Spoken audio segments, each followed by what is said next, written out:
A man once had a beautiful garden, and slowly he destroyed it, not through neglect, not through carelessness, but by trying to protect it. The garden sat just beyond his home, open to the light and the wind. In the mornings, the sun would spill across the soil.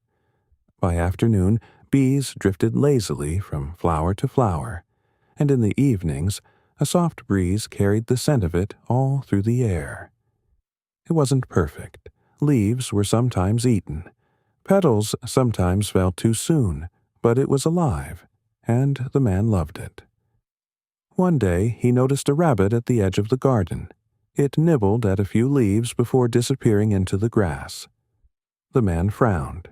That night he thought about it. What if more come? He wondered. So the next day he built a small wall. Not high, not heavy, just enough to keep small animals out. And it worked. The garden remained much the same, still bright, still open, still full of movement. But a few days later, he noticed birds landing inside, pecking at seeds, pulling at the soil. He stood watching them, uneasy. "They can fly over the wall," he said. "That won't do." So he made the wall higher. This time it took more effort, more stone, more time. When he finished, he stepped back and nodded. That should be enough. For a while it was.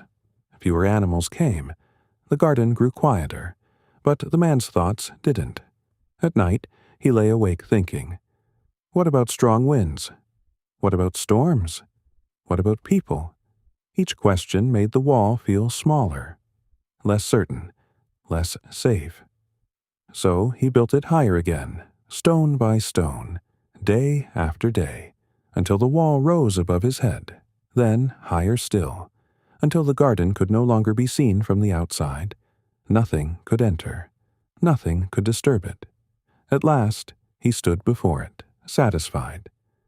"It is safe now," he said. For a time, everything seemed unchanged. The paths were still there. The flowers still stood. But slowly, almost too slowly to notice, something shifted. The air grew still. The breeze no longer passed through. The scent of the garden faded. The sunlight reached only the edges now.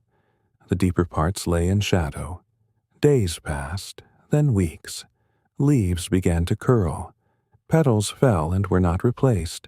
The soil felt heavy, tired. The garden was quiet now, but not the way it once had been. One morning, the man walked its paths and stopped. The life he had tried so carefully to protect was slipping away. He looked around, at the still air, at the dim light. Then, slowly, he looked up at the walls, high, unbroken, silent. For a long time he said nothing. At last he walked up to the wall, took a single stone from the top, and set it quietly on the ground. And for the first time in a long while, sunlight poured in. If you enjoy ancient stories of wisdom, like and subscribe.